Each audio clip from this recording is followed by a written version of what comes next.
증인이 갖추어야 하는 자질이라는 제목으로 은혜를 나누도록 하겠습니다. 사도행전 1장에서는 주님이 승천하시면서 예루살렘을 떠나지 말고 또 약속하신 성령을 기다려라라고 말씀하십니다. 그리고 2장에서 바로 이제 오순절에 성령이 강림하십니다. 그 이후에는 12사도와 교회가 이제 본격적으로 예수 그리스도의 부활을 증거하게 되죠. 본문은 그 과정에서 교회가 성령이 강림하시도록 준비되는 그 과정들을, 그 모습을 기록을 하고 있습니다. 따라서 오늘 우리도 본문을 통해서 이 부활의 증인이 갖추어야 하는 그러한 자질들을 좀 한번 살펴보면서 은혜를 나누고자 합니다. 제자들이 감람원에서 예루살렘에 돌아와서 한 다락방에 모였습니다. 오늘 본문을 보면 그곳이 어느 곳이다라고 이제 다락방이다라고만 기록을 하고 있지만 우리는 그곳이 마가의 다락방이다라고 익히 잘 알고 있습니다. 예수님께서 십자가에 죽으시기 전에 그곳에서 식사를 하셨고 또 주로 많이 계셨고 또 제자들도 이제 따로 큰 약속을 하지 않아도 자연스럽게 이곳에서 이제 모이게 되죠.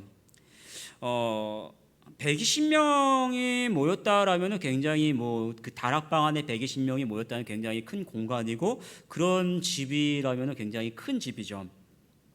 고대 근동에서는 1층은 공간을 여러 개로 이제 세분을 해서 놓습니다. 그리고 그 위에 이제 2층을 다시 올리는데 2층은 큰 어떤 건축 기술이 없으니까 무게를 줄여야 이제 하중을 버틸 수가 있겠죠. 그래서 1층은 공간을 여러 가지로 나눠 놓지만 2층은 큰 하나의 이제 공간으로 만들어 놓고 그런 공간을 따로 이제 만들어 놓습니다. 그곳을 이제 우리가 다락방이다라고 표현을 하죠.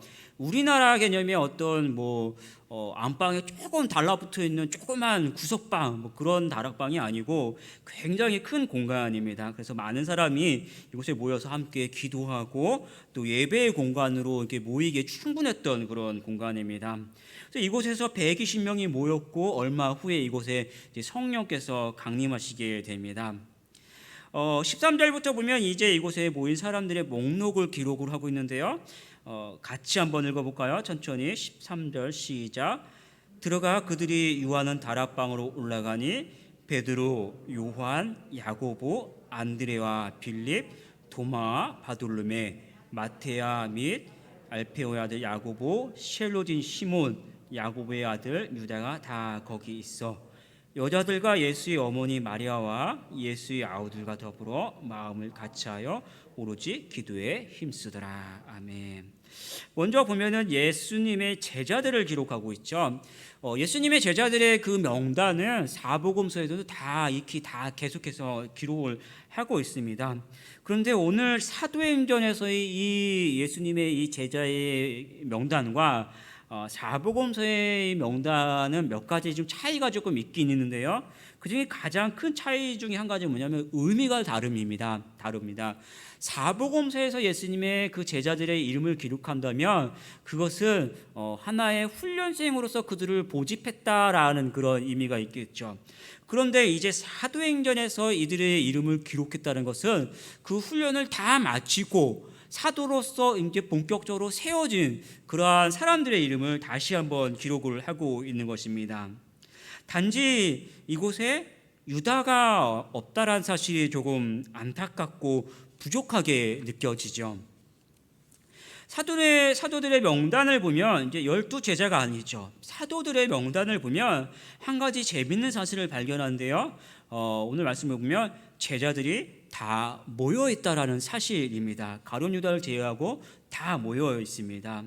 예수님이 군병들에게 잡히실 때 졸지에 다 뿔뿔이 흩어졌죠.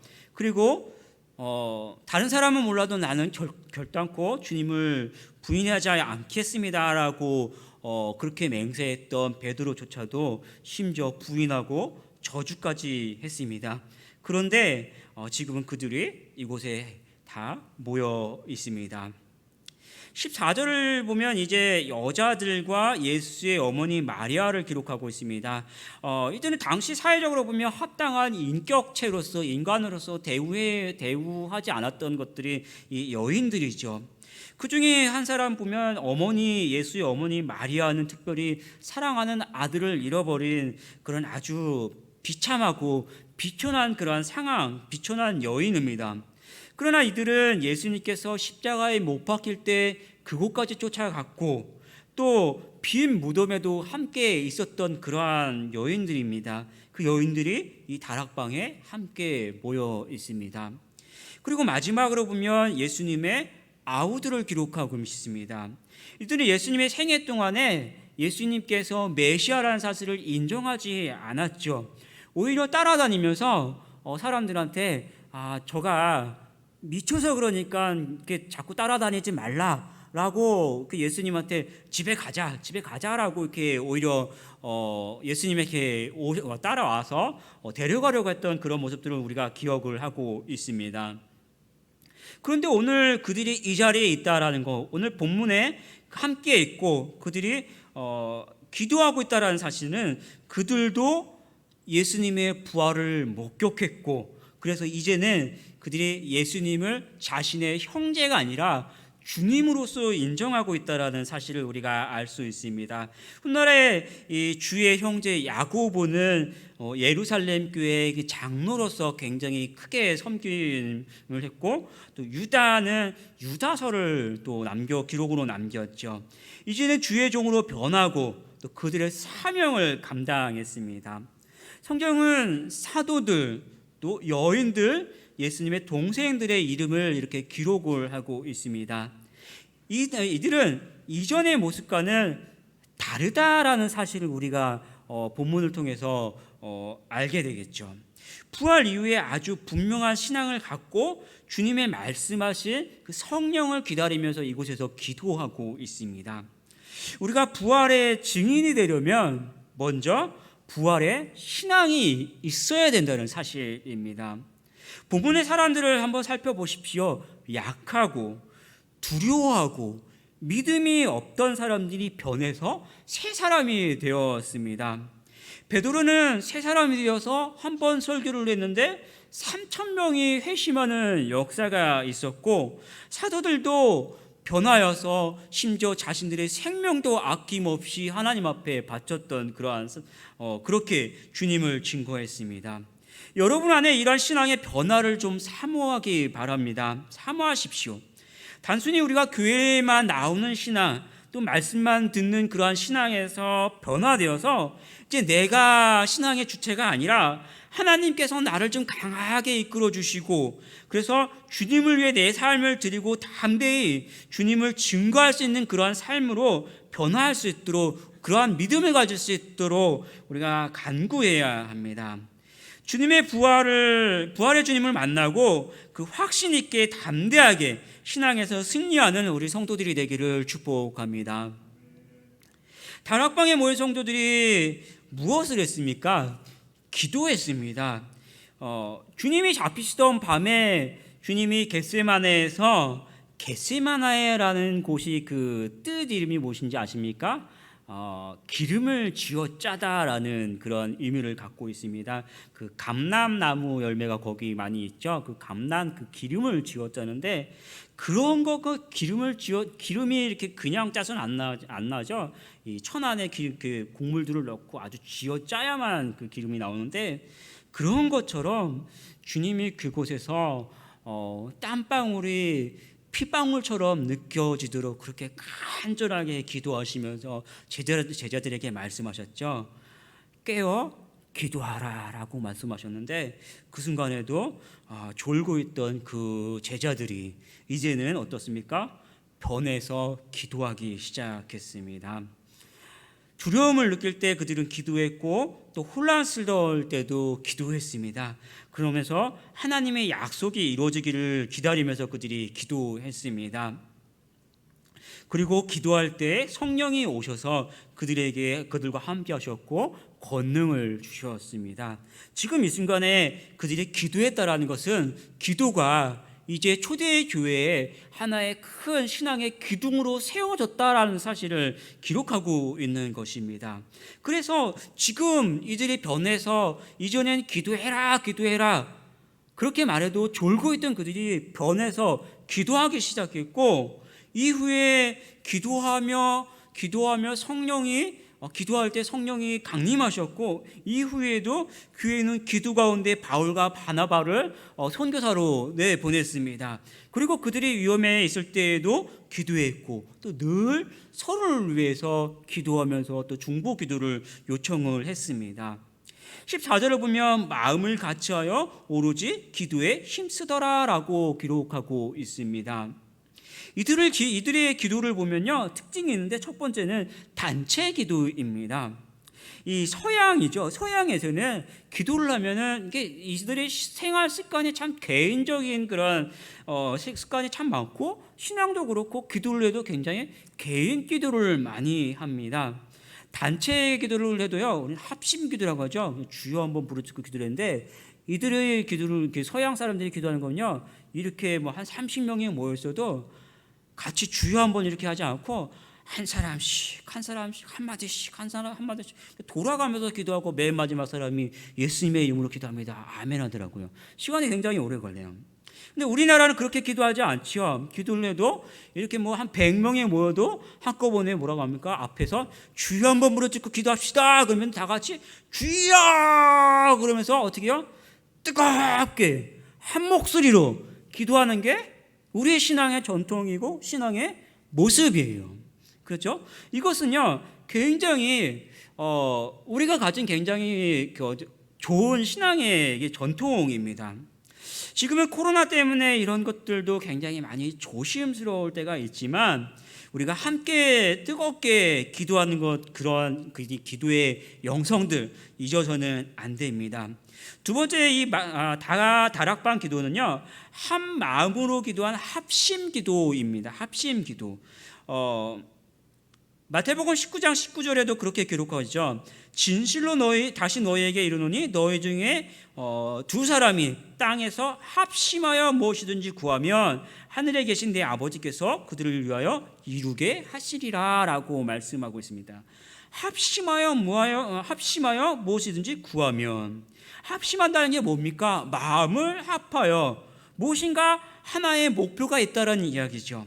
이들이 120명이 모였지만 뭔가 마음이 하나가 되었다는 것인데, 이 성경 원에서는 뭐라고 이야기하면은 이들이 함께 고백을 같이 했다라고 기록을 하고 있습니다. 고백을 같이 했다. 그러니까 함께 기도하면서 저마다 자신이 가지고 있는 어떤 자기가 필요한 것들과 욕심들과 이런 것들을 서로가 각자 기도하는 것이 아니라 함께 신앙을 고백하면서 함께 하나님 안에서 서로를 돌아보면서 하나가 되어서 하나님 앞에 기도했다라는 사실이죠. 그리고 세 번째는 전심으로 기도했다는 사실입니다. 기도에 힘쓰더라라고 기록하죠. 주님은 지금도 우리에게 말씀하십니다. 쉬지 말고 기도하라. 부활의 증거는 어떤 인간의 힘으로 되는 것이 아니죠. 전도도 우리의 힘과 우리의 능력으로 되는 것이 아니에요. 성도가 깨어서 기도에 있을 때 주님이 주시는 그 힘으로 감당하는 것입니다. 사랑하는 성도 여러분, 기도 가운데 주님의 능력으로 살아가면서 부활을 증거하는 증인의 삶을 사시는 우리 성도들이 되기를 축복합니다. 15절로 16절 말씀을 우리 같이 한번 읽어보도록 하겠습니다. 15절 16절 시작. 모인 무리의 수가 약 120명이나 되더라.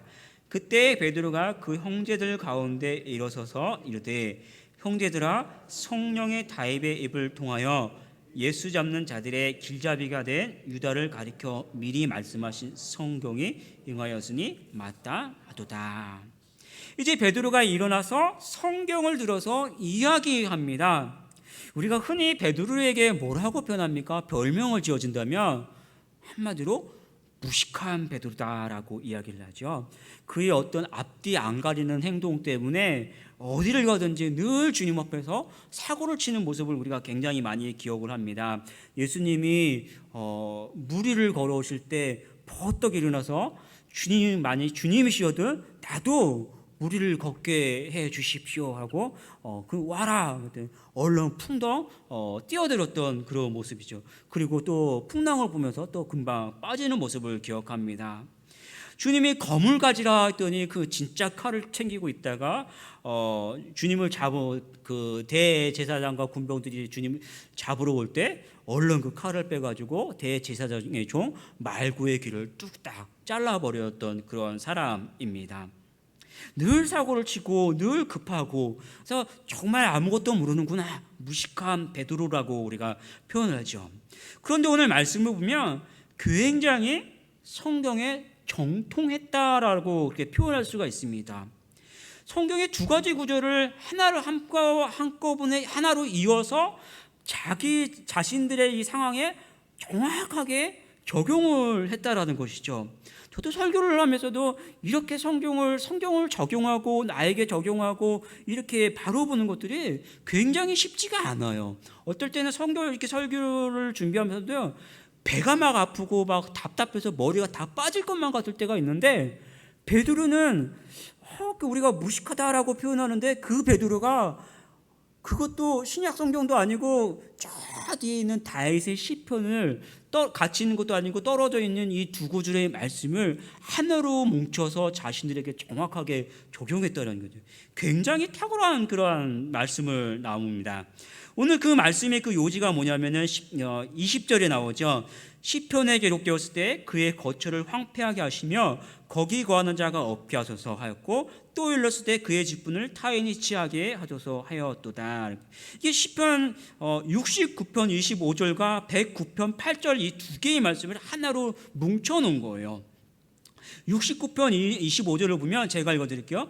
그들의 거처가 황폐하게 하시며 그들의 장막에 사는 자가 없게 하소서라고 그 유다의 이제 앞으로 그 배신자의 심판과 저주에 대한 그것들을 예언하고 있죠. 그리고 109편 8절을 보면 그의 연수를 짧게 하시며 그의 직분을 타인이 빼앗게 하시며라고 그 직분을 빼앗을 것에 대한 그 예언은 이 두 가지 말씀을 정확하게 한 번에 압축해서 자신들에게 그 적용을 해서 사람들에게 단번에 이야기를 합니다. 다윗의 시를 보면 하나님의 그 굉장히 이상적인 왕으로 표현을 하는데 하나님께서 이상적인 왕이니까 어느 누군가가 나타나서 하나님을 대적하는데 그는 결국은 그 마지막에 끔찍하게 죽는다. 동시에 그가 죽어버리기 때문에 그 직분을 대신할 사람이 필요하는데 그래서 그 109편 8절에 나오죠. 그 직분을 누군가가 대신할 사람이 필요하다라는 것. 이 이야기를 하고 있죠. 베드로가 이 다윗의 시편을 그것도 동시에 두 가지의 말씀을 자신들에게 적용해서 설교를 합니다. 그러면서 말씀과 같이 뭐라면 우리도 그의 직무를 대신할 다른 사람을 채워 넣어야 한다라는 것이 이 베드로가 이렇게 길게 이야기했던 그 말씀의 요지입니다. 이전에는 예수님을 따라다녔어도 그렇게 뭔가 열심히 했던 모습을 보여준 적이 별로 없어요. 늘 따라다니면서 사고만 치고 기도해라 그러면은 졸기만 했던 그런 사람입니다. 그런데 지금은 변화된 그 모습을 우리에게 보여주죠. 완전히 변화되어서 놀랍도록 변화된 그 모습을 보여주고 있습니다. 직분을 대신할 사람을 세워야 한다. 그 말을 다시 보면 그들의 사명을 향해서 교회가 온전히 세워지고 있다는 사실을 의미하고 있습니다. 반면 비참한 마지막을 보낸 그 유다에 대해서도 기록을 하고 있는데요. 제가 잠깐 읽어드릴게요. 이 사람은 본래 우리 수 가운데 참여하여 이 직무의 한 부분을 맡았던 자라. 그리고 괄호가 있죠. 이 사람의 불의의 사고로 밭을 사고 후에 몸이 곤두박질하여 배가 터져 창자가 다 흘러나온지라. 이 일이 예루살렘에 사는 모든 사람에게 알리어져 그들의 말로는 그 밭을 아겔데마라 하니 이는 피밭이라는 뜻이라라고 18절에서 19절 말씀은 또 괄호로 묶고 있습니다. 이 부분은 베드로가 그 설교 중에 이렇게 베드로가 한 얘기는 아니고 나중에 그 누가가 이 사도행전을 기록을 하면서 이 유다가 어떻게 죽었고 또 어디에 묻혀 있는지 그 부분을 이렇게 따로 다시 이제 설명으로 기록한 그런 기록입니다. 유다의 죽음에 대해서는 마태복음에서는 유다가 스스로 목매어 죽었다라고만 그냥 기록을 하고 있는데 오늘 사도행전에서는 몸이 곤두박질하여 배가 터져 탕자가 다 흘러나온지라라고 굉장히 좀 세심하게 기록을 하고 있습니다. 종합을 해보면 목매었는데 그 줄이나 나뭇가지가 이렇게 부러져 버려가지고 터져 그 땅바닥에 떨어지면서 그냥 탕자가 다 터져 버렸다라는 것이죠. 굉장히 좀 씁씁하고 비참한 그러한 모습입니다. 그러면서도 성경에 기록을 한 것을 보면은 유다가 주님의 제자로 부르심을 받았음에도 불구하고 탐욕의 눈이 어두워 배신했고 또 양심의 가책을 받았으면 회개해야 함에도 불구하고 그렇지 않고 스스로 목을 메어 버려서 그의 끝이 결국은 그 배신했던 그 모습이 영과 영적 육적 죽음이 굉장히 비참하다라는 사실을 우리에게 가르쳐주고 있는 것이죠. 자신의 생명까지 아끼지 않는 그런 고귀한 사도들의 삶과 그곳에서 낙오된 그 유다의 죽음을 통해서 우리들에게 두렵고 떨림으로 너의 구원을 이루라라는 그 말씀처럼 세상의 헛된 영광을 버리고 주님 그 나라의 영화로움을 바라보면서 선한 싸움을 승리하는 우리 성도들이 되기를 축복합니다. 21절과 22절 말씀을 보면 이렇게 기록합니다. 이러므로 요한의 세례로부터 우리 가운데에서 올려져 가신 날까지 주 예수께서 우리 가운데 출입하실 때에 항상 우리와 함께 다니던 사람 중에 하나를 세워 우리와 더불어 예수께서 부활하심을 증언할 사람이 되게 하여야 하리나 하거늘. 이렇게 기록합니다. 사도로 선출된 사람의 자격을 제시하죠.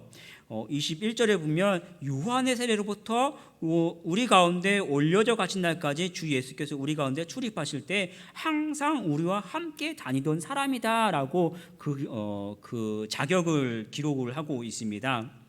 물론 다른 사람들도 예수님의 그 지상사역과 또 부활 그 승천하신 모습까지 함께 다녔고 다른 사람들도 그들만큼 못지않은 그 신앙의 깊이가 있었죠. 그러나 이러한 조건을 통하여서 어떤 사도라는 그 직함에 대한 어떤 권위를 부여하게 됩니다.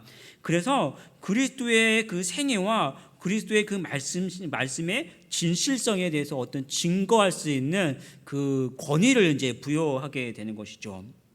다시 보면 그들 당시 120명 가운데 어떤 많은 예수님을 사랑했던 사람들처럼 오늘도 우리도 어떻습니까? 여러분이 예수님을 믿고 예수님을 사랑하고 어느 만큼 성경에 있는 것처럼 예수님에 대해서 어느 정도 알지요.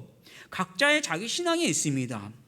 우리는 보통 어려서부터 혹은 어떤 이제 누군가의 권유로 교회에 나와서 말씀을 듣고 또 교제를 하다가 어느 순간에 말씀이 이해되어지고 또 예수님을 믿죠.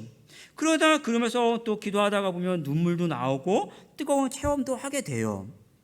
그런데 또 어떤 일이 있냐 하면 보면 이슬람권에 가면은 선교사님들이 사람들을 들어서 전도를 못해요. 전도하다가 걸리면 큰일 납니다. 전도를 못하고 그냥 이렇게 뭐 차를 타고 가다가 성경을 하나 조용히 내려놓고 가신다든지 아니면 그 뭐 이렇게 버스에다가 그 뭐 전도지를 하나 꽂고 간다든지 뭐 그렇게 해서도 전도가 된대요. 심지어 어떤 일이 있냐면은 어떤 사람이 전혀 하나님에 대해서 알지도 못하는 그런 사람인데 밤에 그 잠을 자다가 꿈에서 예수님을 만나고 예수님을 믿게 됐더라. 이런 일도 계속 일어나고 있습니다. 그러면 우리는 뭐라고 합니까? 우리 신앙에서 내가 기도하다가 만나 살아계신 하나님 가장 중요하죠. 물론 내가 경험하고 내가 알고 있는 하나님 굉장히 중요합니다. 그런데 이러한 사도적 권위가 세워짐으로써 우리는 자신의 신앙 위에, 내가 믿고 있는 나의 신앙의 이 위에 사도적 가르침을 받아서 참된 예수 그리스도를 바로 알고 바로 믿게 되는 거예요. 이해가 가십니까? 여러분이 교회에 나와서 믿고 알게 되는 그 하나님의 그 신앙 위에 다시 한번 성경을 통해서 하나님의 그 말씀을 배움으로 인해서 참되게 하나님을 알고 참되게 섬기게 되는 것이죠. 사도적 권위라는 것이 세워지게 되는 거죠. 누구나 그냥 나도 알고 나도 예수님을 믿고 나도 알고 있어, 그러한 신앙이 아니라 이 사도적 권위로서 신앙이 하나가 되어야 한다는 거예요. 23절에서 25절을 보면 그들이 두 사람을 세우니 하나는 바사바라고도 하고 별명은 유수도라고도 하는 요셉이요, 하나는 마띠아라. 그들이 기도하여 이르되 무사람의 마음을 아시는 주여, 이 두 사람 중에 누가 주님께 택하신 바 되어 봉사 및 사도의 직무를 대신할 자인지 보이시옵소서. 유다는 이 직무를 버리고 제 곳으로 갔나이다 하고 기록하고 있습니다. 두 명의 후보 바사바, 마띠아를 천거를 하죠. 바사바는 안식일의 아들이라는 뜻을 가지고 있고요. 마띠아는 하나님의 선물이다라는 그 의미를 가지고 있습니다. 그거 외에는 성경이나 어떤 다른 자료에 이들에 대해서 어떤 알려진 바가 거의 없습니다. 그리고 이 사람들이 두 사람을 천거를 하고 다시 한번 기도를 하죠. 그래서 이제는 하나님께서 선택하신 사람을 가르쳐 주십시오라고 기도를 하고 26절을 보면 제비 뽑아 마띠아를 얻으니 그가 11 사도의 수에 들어가니라 라고 기록을 하고 있습니다. 12번째 사도를 뽑았는데 어떻게 뽑습니까? 제비를 뽑습니다. 당시에는 이제 돌멩이 2개를 놓고 그 뒤에다가 이제 이름을 써서 이렇게 한 명을 뽑았다라는 그런 기록이 있는데요. 그렇게 하면 어떻습니까? 얼핏 보면 굉장히 잘못돼서 엉뚱한 사람이 뽑히는 거 아니야? 그럴 수도 있겠죠. 예를 들어서 우리 교회에서 중직자를 뽑는데 성가지 말고 그냥 이름 그렇게 쫙 넣고 제비 뽑아서 뽑읍시다. 그래가지고 했는데 한 10명을 뽑았는데 5명 정도는 별로 교회도 안 나오시고 좀 신앙이 좀 아니신 분들 뽑힐 수도 있잖아요. 그러면 이게 주님의 뜻인가? 그럴 수도 있잖아요. 근데 그렇게 오해할 수도 있는데 그러한 여지가 아니고, 오늘 성경을 다시 보면은 이 120명 중에 2명을 천거할 때 이미 충분히 베드로가 이야기했던 그들과 함께 있고 자질 있는 사람들을 검증해서 자질 있는 사람 2명을 천거를 한 거예요. 그러니까 그런 일이 벌어질 수가 없죠. 자질 있는 사람 2명 중에 하나님께서 선택하신 사람을 가르쳐 주십시오 라고 해서 그 자격 있는 두 사람이 서로 다툼이 없도록 방지를 하게 되는 것이죠. 이미 베드로가 말한 그 자질 있는 사람 2명을 청고를 했고 자격 있는 두 사람 사이에서 하나님의 결정을 위배하는 행위로 이해할 수 있습니다. 그리고 자격이 되고 다툴 일도 없고 하나님의 뜻을 따르게 되는 것이 이 제비의 의미입니다. 잠언서 18장 18절에 보면 이렇게 기록합니다. 제비 뽑는 것은 다툼을 그치게 하여 강한 자 사이에 해결하게 하느니라 라고 하고 있습니다. 그래서 이러한 방법을 통해서 초대교회 12 사도가 세워지게 됩니다. 하나님께서 아브라함을 부르셔서 믿음의 조상으로 세워주셨습니다. 그리고 이삭, 야곱의 12 아들을 통해서 12지파, 큰 민족을 이루게 하셨죠. 그래서 구약에서는 이스라엘 민족이 하나님의 선택받은 민족이었어요. 그런데 신약에서는 이스라엘 민족을 하나님의 백성으로 보지 않습니다. 그들이 선택받은 민족이긴 하지만 구약의 역사를 보면 끝없이 불순종의 역사를 가져서 그들 스스로 율법을 지킬 수 없기 때문에 이제는 율법의 완성이 되신 예수 그리스도께서 오셨고, 신약에서는 이스라엘 민족이 아니라 예수님을 믿는 이들이 하나님의 백성으로 삼고 있어요. 그래서 이제 새로운 언약의 대표로 12 사도를 세움으로 교회가 준비되어지고 오순절 성령이 강림함으로 교회가 세상에 복음을 전파하는 그 교회의 시대가 열리게 되는 것입니다. 지금 여러분은 각자가 성령을 받고 성령과 동행하면서 하나님을 섬기는 이러한 시대에 우리가 살고 있는 것이죠. 그러면서도 동시에 기록된 말씀을 중심으로 사도들의 가르침을 이어받아서 바르게 신앙생활해야 하는 것입니다. 기도로 준비된 초대 교회의 모습처럼 우리도 항상 기도하고 또 말씀 앞에 서는 모습으로 증인의 삶을 살아가는 우리 성도들이 되기를 축복합니다.